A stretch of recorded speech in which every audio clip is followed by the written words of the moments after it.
เป็นข่าวจนคนเขาให้ฉายาเราเพิ่งมีหน้าตาที่ทางเราหดร่างกายไม่เอาบอกจะสาวคนได้เขาก็หันมาสบตาจะว่าในหัวใจยังไงก็เธอคนนี้อยากจะให้เธอหลงให้เธอหลงเพียงแค่ฉันเธอได้ก็ที่สำคัญเป็นคู่กันสักทีมาเป็นอย่างเห็นดวงฉันมาภาพที่ไปด้วยกันแต่แค่เธอทุกวันนะเธอรักคนนี้เธอมาเป็นแม่ยก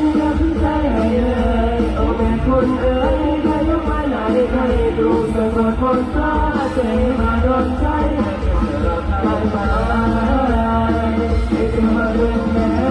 ยกใจให้เลยโอ้แม่คุณเอ๋ยใครยกมาไหนใครมีที่เจ้าฟ้าเธอหน้าพักใสเธอเป็นคนของใจเธอจะรับไปหรือเปล่า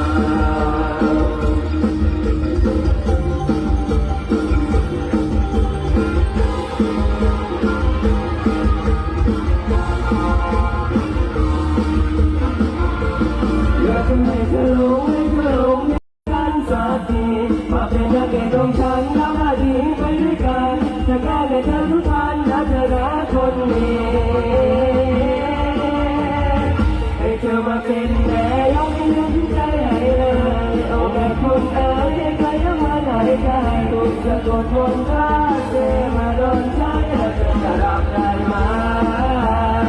ให้เธอมาเป็นแม่ยกใจให้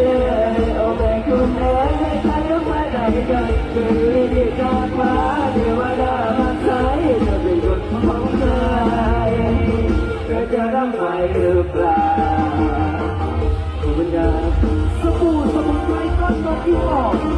ส้มอ้าวน้องส้มเข้ามานะจ๊ะว้าวสีฉ่ำมากวันนี้เต้าหยองลำซิ่งค่ะ เพราะว่าพี่น้องก็บันไดหลังได้หมดเลยครับบันไดด้านหลังจะเป็นแบบอย่างนี้เลยแบบหมอลำสี่บันไดด้านหลังเลยนะครับต้องเปลี่ยนไปหมดเลยนะครับพร้อมแล้วพี่ดาราไปแล้วค่ะระเบียบวัฒนศิลป์สร้างสรรค์ศิลปินหนุ่มน้อยหมอลำดารานี่คือน้องเต้ายองยุคนเดชครับคนของชายเสียงด้วยกัน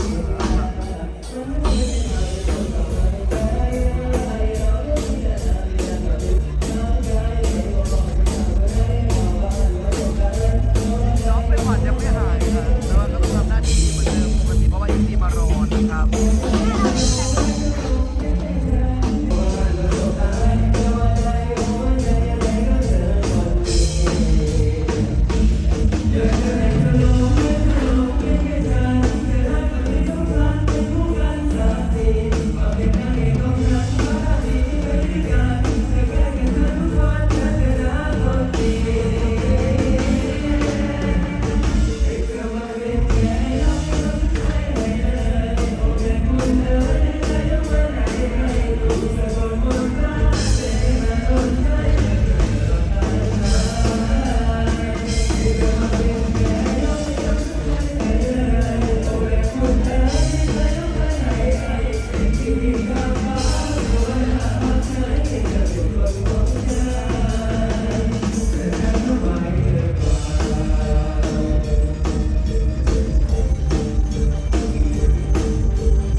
น